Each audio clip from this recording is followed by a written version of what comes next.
Hello friends, welcome to our channel Bihar एग्जामो। आज हम आए हैं तो बीपीएससी का जो एग्जाम हुआ है 13 सितंबर 2025 को, इस पर सिर्फ हम बात करने आए हैं। हम बात करने आए हैं, इसका सेंस से निकलता है कि ना तो हम कोई टीचर हैं, ना ही हम कोई फेमस यूट्यूबर हैं जो कि हम आपसे व्यूज बटोरने या फिर आपका कोई यहाँ पर हम कोई कोर्स बेचने आए हैं। हम नॉर्मल एक बीपीएससी का एस्पिरेंट हैं और बीपीएससी का जो क्वेश्चन का स्टैंडर्ड था, क्वेश्चन का जो पैटर्न था और भी बहुत सारे चीजों की एग्जाम से पहले जो टीचर यूट्यूबर के द्वारा स्टूडेंट को भ्रमित किया जाता है, वो सब पर हम बात करने आए हैं।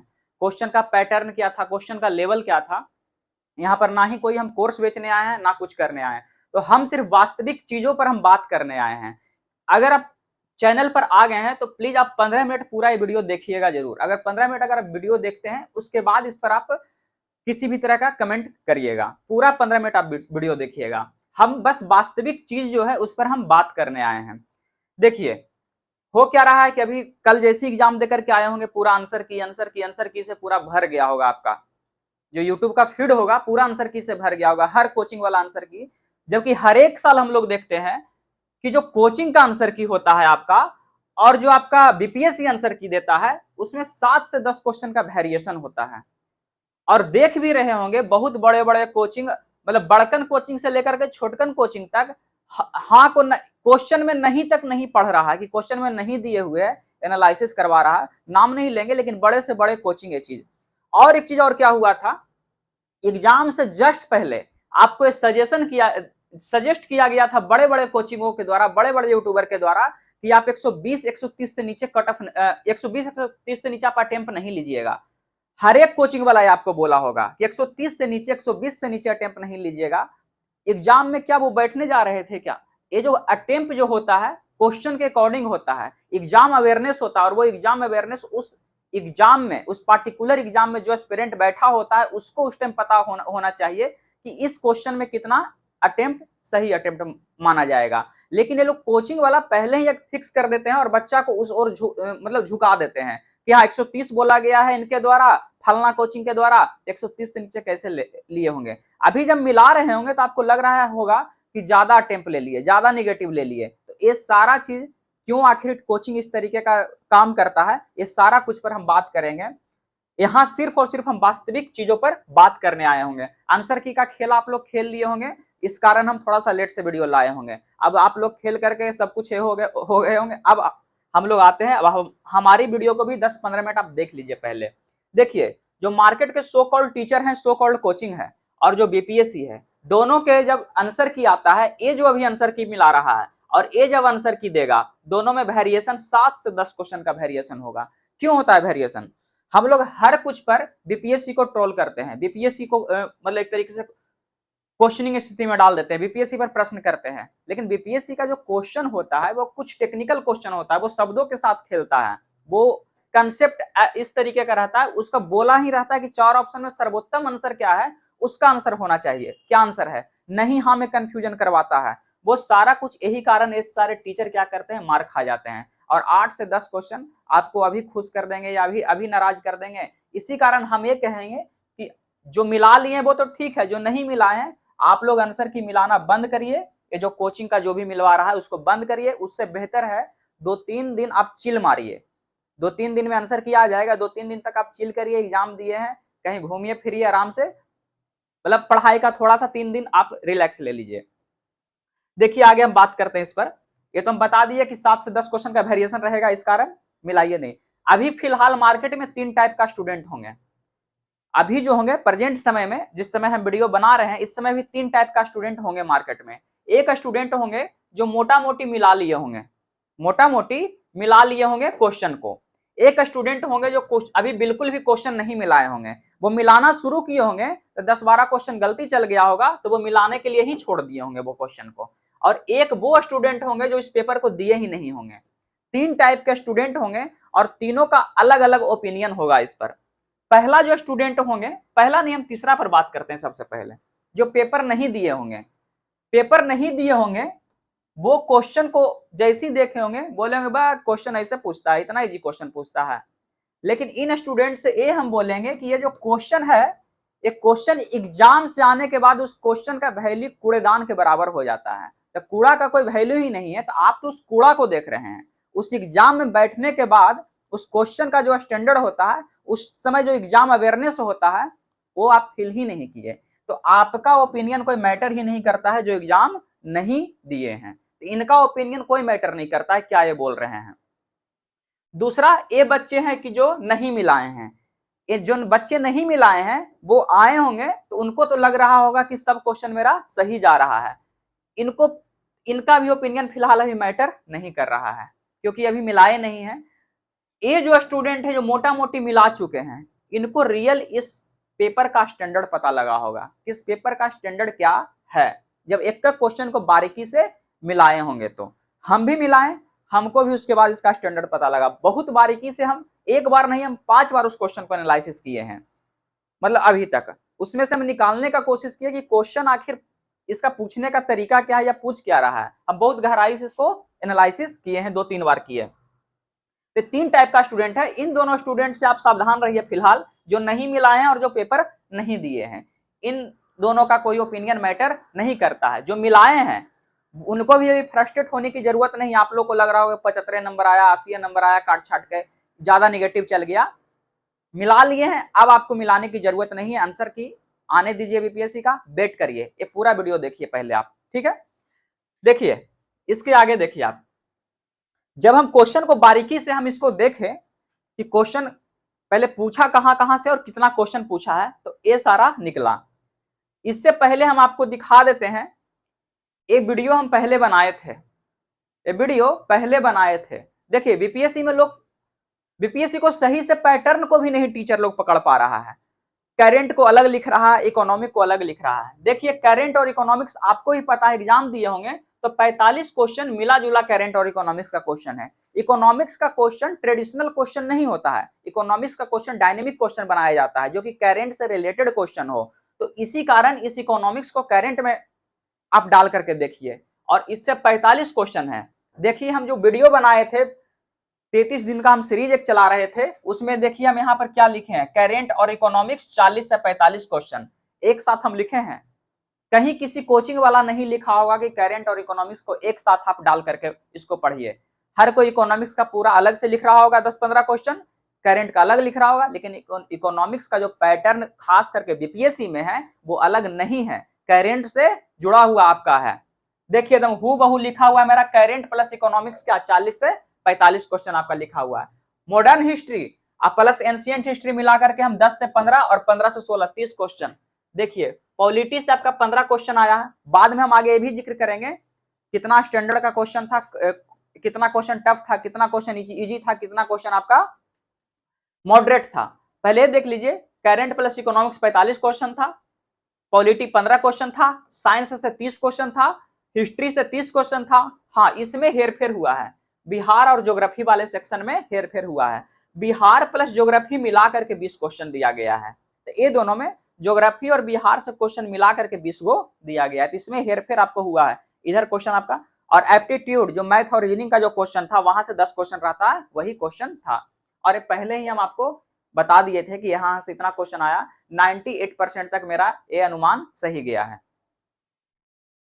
अब आगे देखिए क्वेश्चन का, पेपर का लेवल कैसा था, कितना क्वेश्चन टफ था, कितना क्वेश्चन मॉडरेट था, कितना क्वेश्चन आसान था। बहुत गहराई से बहुत समय दे करके इसको हम निकाले हैं, छाटे हैं। ये आपको कट ऑफ डिसाइड करने में भी आपको मदद पहुंचाएगा। नेक्स्ट जो 72वीं है उसके वो स्टूडेंट को भी मदद करेगा किस तरीके से अप्रोच लेना है बीपीएससी प्री में। देखिए करेंट और इकोनॉमिक्स का जो 45 क्वेश्चन आपका था, ये जो 45 क्वेश्चन आपका था, जब इसमें हम एनालिसिस किए, इसको गहराई से देखे तो 25 क्वेश्चन इसमें टफ क्वेश्चन था, 8 क्वेश्चन मॉडरेट क्वेश्चन था और 12 क्वेश्चन इजी क्वेश्चन था। और भी जो स्टूडेंट इसको गहराई से किए होंगे तो वो हमारे बातों से बिल्कुल वास्ता रख रहे होंगे और समर्थन भी कर रहे होंगे हमारे बात का। पॉलिटी से देखे तो पॉलिटी से 8 क्वेश्चन टफ क्वेश्चन के श्रेणी में आ रहा था, 3 क्वेश्चन ऐसा था जो मॉडरेट लेवल का क्वेश्चन था, 4 ही क्वेश्चन इसमें था जो आपका आसान कह सकते हैं या वन लाइनर कह सकते हैं। 8 क्वेश्चन बिल्कुल कंसेप्चुअल क्वेश्चन, पॉलिटी का डीप कंसेप्ट से पूछा गया क्वेश्चन। साइंस में देखा जाए तो 15 क्वेश्चन आपका टफ में था, 15 क्वेश्चन ऐसा था टफ के कैटेगरी में था, मॉडरेट 5 क्वेश्चन, तो सोचिए 15 और 5 टफ और मॉडरेट में है, 10 क्वेश्चन इसमें था जो आसान क्वेश्चन था आपका। ये 3 सेक्शन जो था आपको रुलाया है, करेंट, पॉलिटी और साइंस, ये 3 सेक्शन आपको एक किया है, बाकी 3 सेक्शन आपको थोड़ा बहुत रिलीफ दिया। हिस्ट्री का 30 क्वेश्चन था, तो इसमें ज्यादातर क्वेश्चन आसान था, 20 क्वेश्चन आसान था, ये 5 क्वेश्चन मॉडरेट वाला भी बनने लायक था, और 5 क्वेश्चन कह सकते हैं कि थोड़ा सा क्वेश्चन हल्का फल्का घुमाया हुआ क्वेश्चन था, 5 क्वेश्चन हिस्ट्री का। बिहार प्लस ज्योग्राफी का हम देखते हैं तो इसमें भी ज्यादातर क्वेश्चन आसान ही था, 13 क्वेश्चन के आसपास हम देखें कि 13 क्वेश्चन जो था आसान था। आपका 3 क्वेश्चन जो था आपका मॉडरेट लेवल का था, और 4 क्वेश्चन बिहार ज्योग्राफी का, इसमें भी थोड़ा कह सकते हैं कि आप गलती कर सकते हैं, टफ क्वेश्चन था। बाकी एप्टीट्यूड का क्वेश्चन तो 8 क्वेश्चन लगभग आसान कह सकते हैं, और 2 क्वेश्चन एप्टीट्यूड का उसको मॉडरेट में डाले हैं, जो मिसिंग नंबर का क्वेश्चन था, किसी किसी से उस टाइम दिमाग नहीं लगता है तो उसको मॉडरेट में डाले हैं। देखा जाए ओवरऑल देखा जाए तो 150 क्वेश्चन में से 150 क्वेश्चन में से आसान क्वेश्चन आपका 67 से लेकर के 70 मान सकते हैं, मैक्सिमम 70 और मिनिमम 65, 65 से 70 का रेंज जो आपका है ये आसान क्वेश्चन है। एक क्वेश्चन कोई भी बच्चा अगर सिर्फ लूसेंट भी अच्छा से पढ़ा होगा तो यहां पर गलती नहीं कर सकता है एक क्वेश्चन, और एक क्वेश्चन पर टारगेट करना था, और ये हर बार होता है, किसी भी एग्जाम में होता है। 70 नंबर कहने का मतलब 50% क्वेश्चन, जब क्वेश्चन का ओवरऑल लेवल हम टफ देख रहे हैं, मॉडरेट टू टफ देख रहे हैं, तब आपका 50% क्वेश्चन क्या है, आसान है। ठीक है, आप थोड़ा बारीकी से ध्यान दीजिएगा।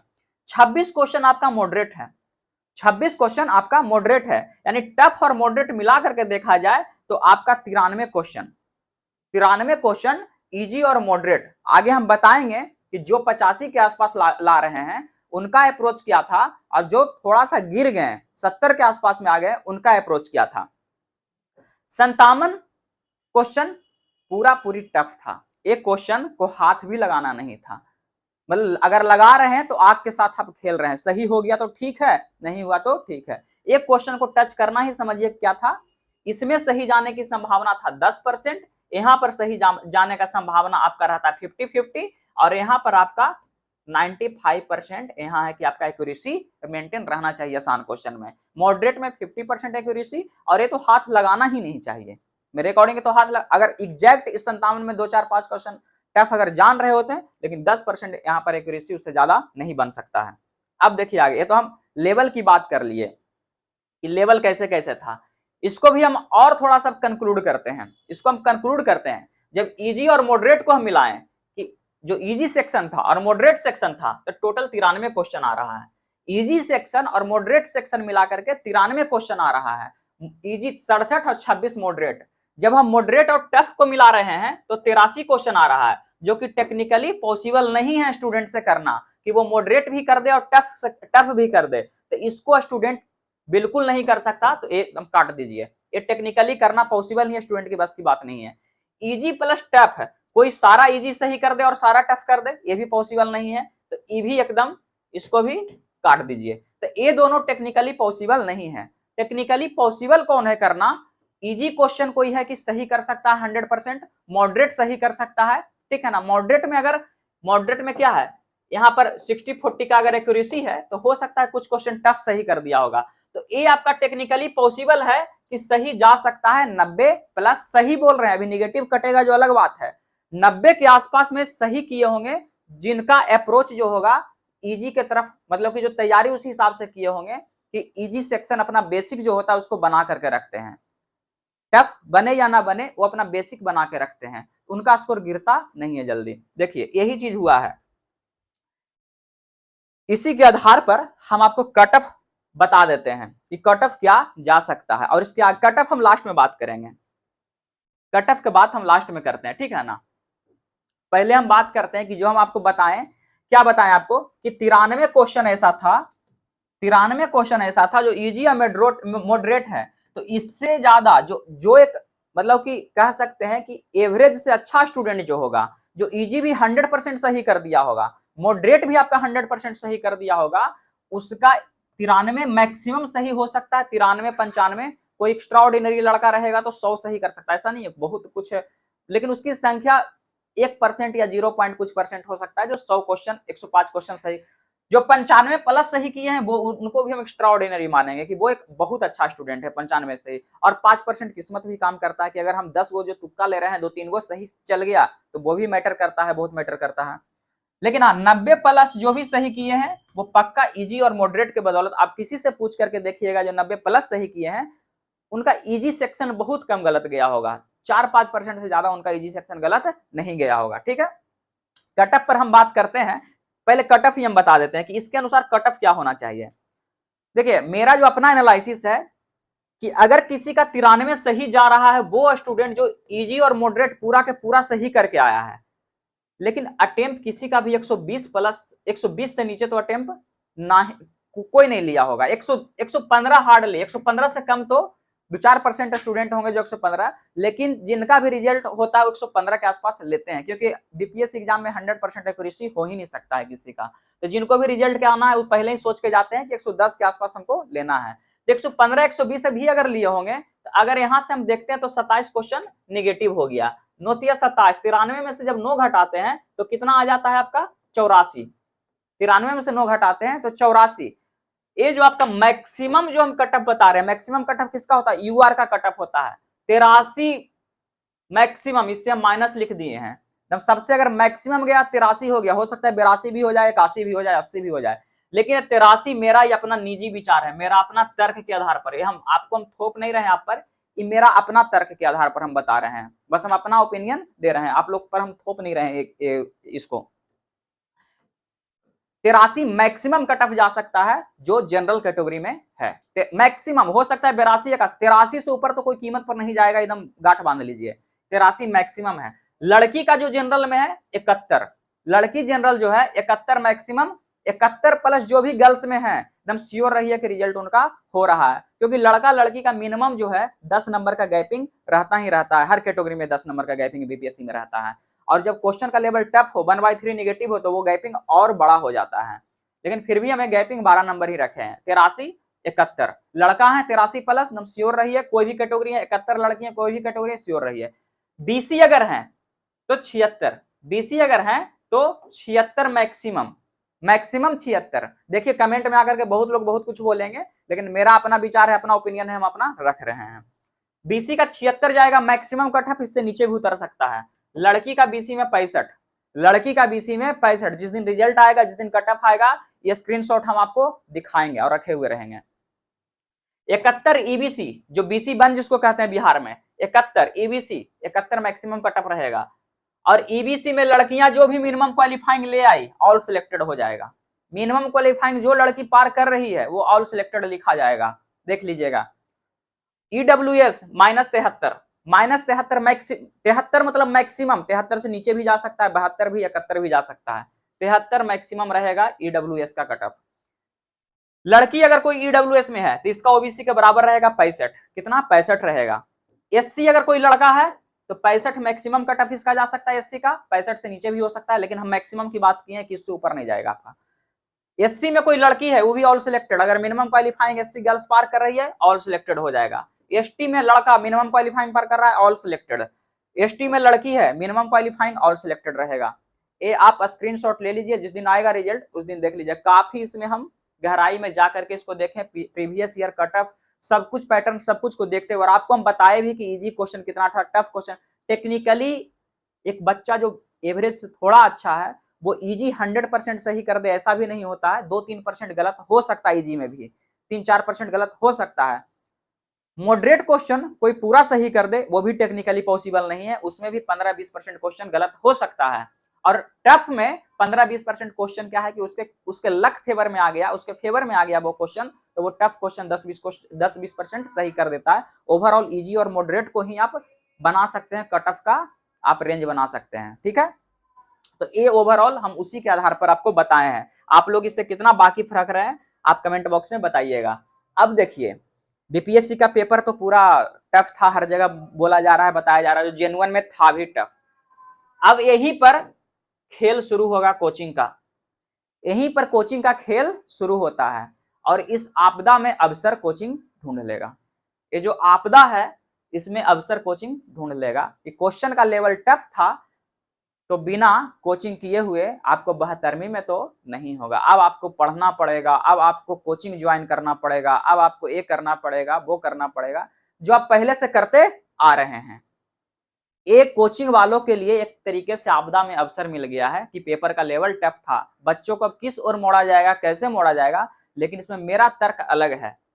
मेरा जो तर्क है वो अलग है, वो आप देखिए। कोचिंग का तो बता दिए कि क्या करेगा।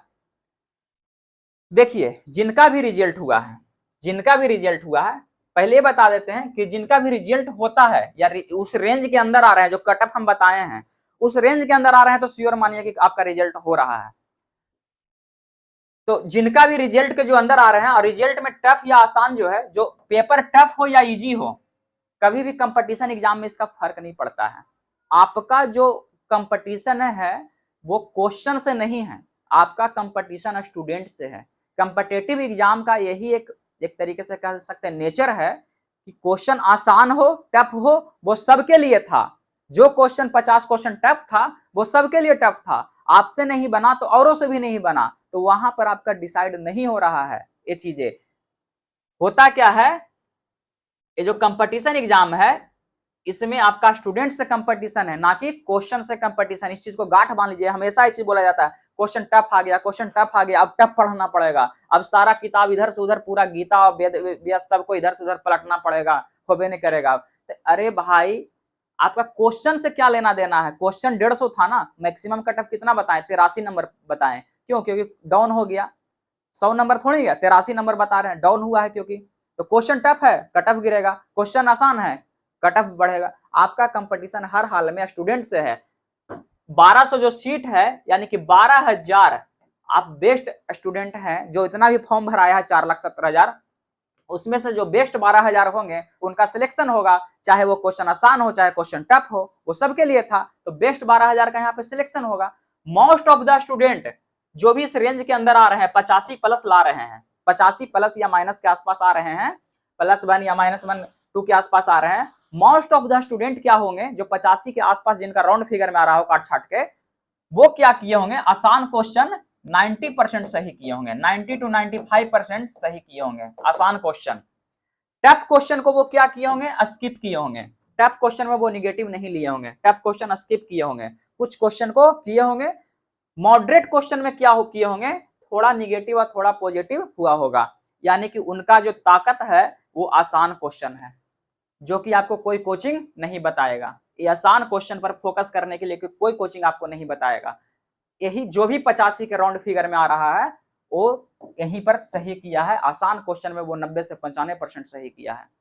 और जिसको भी लग रहा है कि मेरा पहुंच गया 70 65 टफ क्वेश्चन आ गया, एक टफ गलत, आप अच्छा से गहराई से एनालिसिस करके देखिए, आपको पता लगेगा कि 25 क्वेश्चन आप आसान क्वेश्चन गलत करके आए हैं। तभी अगर आप आसान क्वेश्चन सही कर दिए होते तो 80 के राउंड में काट छाट के आपका पहुंच गया होता। तो अभी भी आपको खुद आत्ममंथन करने की जरूरत है। कोचिंग क्या बोल रहा है, मार्केट क्या बोल रहा है, वो छोड़िए, ठीक है। अब आगे देखिए, आप देखिए अभी भी सावधान होने की जरूरत है, अभी भी आप लोग को सावधान होने की जरूरत है। कोई भी कोचिंग कभी भी रिजल्ट नहीं दिला सकता है आपको। जो कोचिंग के भरोसे आप लोग बैठे रहते हैं वो आपको सही मार्गदर्शन ही नहीं कर रहा है, तो रिजल्ट कैसे दिलाएगा आपको। वो बता कहां रहा है कि आपको आसान क्वेश्चन आप करिए, ज्यादा कुछ इधर उधर मत पढ़िए, आपको बता कहां रहा है वो चीजें। तो कोचिंग पर आपको अभी भी आपको है कि आप सेल्फ स्टडी पर फोकस्ड हो जाइए। और सेल्फ स्टडी पर फोकस्ड आपको घोड़ा की तरह होना है। घोड़ा क्या करता है, सामने देखता है, इधर उधर उसको जब भी दिखेगा तो सामने दिखता है घोड़ा को, इधर दाएं कौन क्या कर रहा है नहीं कर रहा आपको मतलब नहीं होना चाहिए। आप जिस भी एग्जाम का तैयारी कर रहे हैं उसका ऑफिशियल साइट से जाके सिलेबस डाउनलोड करिए, और वही सिलेबस आपका रास्ता है, बस आपको पढ़ना है। कोचिंग एक किताब पढ़ रहा है, वो एक किताब पढ़ रहा है, सबसे बड़ा डिमेरिट यही होता है कि हाँ स्टूडेंट क्या करता है कि दूसरे तीसरे को देखता है, अच्छा वो वाला मोटका किताब पढ़ा है उसमें ही क्वेश्चन है, वो आकर के उलट देता है। अरे भाई आपका उससे कंपटीशन है ही नहीं, आपका सिलेबस है जो ऑफिशियल साइट पे दिया हुआ है, आप ये दिए हुए हैं, आपको क्या मतलब है कि किससे, आप सिर्फ कट ऑफ पार करिए इसको ये करके। तो आपको सेल्फ स्टडी पर लौटना होगा, और सेल्फ स्टडी भी फोकस्ड सेल्फ स्टडी पर लौटना होगा आपका। और ये प्री और मेंस दोनों के बच्चों के लिए हमें बोल रहे हैं। जिनको 72वीं का प्री अगर 71वीं में जिसका रेंज में उस रेंज में नहीं है तो चाहे वो 72वीं का प्री हो या फिर मेंस का भी जो तैयारी में जिनका रेंज के अंदर आ रहा है और वो मेंस में लगेंगे अब, तो उनको भी ऐसा नहीं कि कोचिंग वोचिंग, उनको भी मेंस का जो सिलेबस है वो निकाल करके मेंस में फोकस्ड करना होगा। यही सेम गलती हम 70वीं मेंस में किए हैं। 70वीं मेंस में हम कोचिंग पर डिपेंड हुए, जो हमको ऐसा लगता है कि 70वीं का मेंस मेरा बहुत अच्छा नहीं गया, अगर शायद सेल्फ स्टडी किए होते तो बहुत अच्छा कर गए होते। लेकिन हाँ, गलतियों से ही सीखता है इंसान और हम उससे सीखे हैं। इस बार मेरा सेल्फ स्टडी होगा और इसको लेकर मेरे पास प्लान है और हमसे जो जुड़ना चाहेंगे उनको हम आगे बताते हैं। देखिए, आप जब भी मार्गदर्शन लीजिए, मार्गदर्शन के लिए कोई ना कोई होना चाहिए। सेल्फ स्टडी जरूर करिए, लेकिन ये भी होता है कि सेल्फ स्टडी करते करते कभी कभी हम भटकते हैं, तो आपको मार्गदर्शन लेना है ना, तो कोचिंग तो खैर कभी नहीं हो सकता है, कोचिंग तो कभी नहीं हो सकता है। आप मार्गदर्शन लीजिए, जो स्टूडेंट सिलेक्टेड है, जो सिलेक्टेड स्टूडेंट है उनसे मार्गदर्शन ले सकते हैं, या फिर जो स्टूडेंट एक्सपीरियंस कैंडिडेट है। एक्सपीरियंस कैंडिडेट या फेल्यूर कैंडिडेट का भी एक सबसे बड़ा ये होता है कि उसको पता होता है कि हम कहां कहां गलती किए हैं, कहां कहां ये किए हैं, वो आपको वहां पे रोकता है, वो आपको वो चीज बताता है कि क्या सिलेक्टेड स्टूडेंट से आपको ये पता लगेगा क्या करना है, फेलियर स्टूडेंट से आपको ये पता लगेगा क्या नहीं करना है। तो दोनों का अपना अपना रोल है, सिलेक्टेड स्टूडेंट का भी और एक्सपीरियंस स्टूडेंट का। लेकिन लोग क्या करता है, ये दोनों को छोड़ करके पहुंचता है कोचिंग, कोचिंग पहुंचता है जिसको अपना, वो तो बस ऑनलाइन के जमाना में 90% चल गए, नहीं तो अगर ऑनलाइन नहीं आया होता तो ये जो 90% जो टीचर हैं इनको मतलब कि क्या कहें कि 10,000 भी नहीं कमा सकते थे लोग, इनके पास कोई क्वालिटी, आज भी अगर व्हाइट बोर्ड आ जाए तो वो लोग का कुछ भी पॉसिबल नहीं है होना। अब देखिए, आंसर की के बाद जो रेंज के अंदर आ रहे हैं जो लोग, जो हम कटअप बताएं, और जो रेंज के बाहर जा रहे हैं उनको पहले तो आप लोग क्या करिए, 2-3 दिन का गैप लीजिए, चाहे कोई भी स्टूडेंट हो, 2-3 दिन का गैप लीजिए। देखिए होता क्या है कि आप गैप लेने के बाद जब पुनः जब लौटते हैं तो एक नए ऊर्जा के साथ लौटते हैं। गैप लेना चाहिए, पूरा चिल करिए, ये चीज को, हर चीज होना चाहिए लाइफ में, मतलब ऐसा नहीं कि पूरा एकदम ये कर रहे हैं आप बोरियत फील करिएगा। तो पहले तो 2-3 दिन गैप लीजिए, एकदम गैप लेकर के कहीं घर जाइए, जहां दोस्तों के साथ चिल मारिए, मूवी जाके देखिए, पटना में मैरिन ड्राइव, जहां घूमना घूमिए, 2-3 दिन एकदम कॉपी किताब बंद करके एकदम गैप मारिए। उसके बाद देखिएगा आपका ऊर्जा जो है, एनर्जी जो है, डबल इफिशियंसी के साथ काम करेगा। अब बताते हैं जो रेंज के अंदर आ रहे हैं, जो कटअप बताएं, जो रेंज के बाहर जा रहे हैं उनके बारे में बताते हैं। जो रेंज के अंदर है वो क्या करे, बिना समय बर्बाद किए हुए 2-3 दिन गैप के बाद फोकस्ड हो जाइए और सेल्फ स्टडी पर लौट जाइए मेंस के लिए। मेंस के लिए हम बताएंगे जुड़ना, आपको जो हमसे जुड़ना चाहते हैं, जो खुद भी करना चाहते हैं, और जो रेंज के बाहर हैं उनको आत्म मंथन करने की जरूरत है, लेकिन उनको भी सेल्फ स्टडी पर लौटने की जरूरत है। ऐसा नहीं कि आत्म मंथन करिए और फिर सेल्फ स्टडी पे लौटिए, ना कि कोचिंग ना किए, ना कि वो लंदिस फंदिस नहीं करिए। टेस्ट सीरीज कोचिंग आपको कभी रिजल्ट नहीं दिला सकता। हाँ, प्रैक्टिस बहुत जरूरी है, टेस्ट सीरीज और प्रैक्टिस में अंतर होता है, टेस्ट सीरीज और प्रैक्टिस में अंतर होता है। प्रैक्टिस आपको करना चाहिए, लेकिन टेस्ट सीरीज, क्योंकि यहाँ का टेस्ट सीरीज क्या है, तो दोनों स्टूडेंट को क्या है, सेल्फ स्टडी करने की ही जरूरत है। देखिए 20 सितंबर 2025 से 20 सितंबर 2025 से अगर हमारे साथ आप जुड़ना चाह रहे हैं मेंस की तैयारी को लेकर के, मेंस की तैयारी को अगर एक मुकाम देना चाहते हैं आप, तो 20 सितंबर 2025 से मेंस के लिए और प्री के लिए, प्री 72वीं के लिए भी कुछ स्ट्रेटेजिक वीडियो हम लाते रहेंगे, इसके इन स्टूडेंट के लिए भी लाते रहेंगे। और मेंस के लिए क्या करना है 20 सितंबर 2025 से एक हम वीडियो लाएंगे। और जो भी हमारे साथ जुड़ना चाहते हैं 6299103033 व्हाट्सएप पे जुड़ सकते हैं, व्हाट्सएप नंबर पे जुड़ सकते हैं, ग्रुप बन जाएगा। और जो टेलीग्राम है तो टेलीग्राम लिंक हम डाल देंगे, आपको डिस्क्रिप्शन बॉक्स में डाल देंगे। अभी आप 4-5 दिन का 2-3 दिन का गैप लीजिए और 20 सितंबर 2025 से अगर उस रेंज से बाहर है, जो भी स्टूडेंट 83 नंबर से ऊपर है जनरल में, और कैटेगरी के हिसाब से भी देख लीजिएगा, वो लोग फोकस्ड हो जाइए। और बहुत अच्छा मौका है कि बीच में चुनाव है, समय अच्छा है, 3 महीने 4 महीना का समय है मेंस के लिए, 3 महीना का लगभग समय है। अगर आप सेल्फ स्टडी करते हैं तो 3 महीना भी बहुत है, और अगर कोचिंग पे डिपेंड हो जाइएगा तो 6 महीना भी आपको कम पड़ जाएगा तैयारी के लिए, मेंस का तैयारी के लिए। हम देखिए आपको तैयारी नहीं कराएंगे, लेकिन हम गाइड आपको करेंगे जरूर। हम जो काम करेंगे मेंस के लिए वही हम आपको बताएंगे करने के लिए। एक तरीके से आपसे हम मदद लेंगे और मेरे से आप मदद लीजिएगा, दोनों एक दूसरे के सहयोग से आगे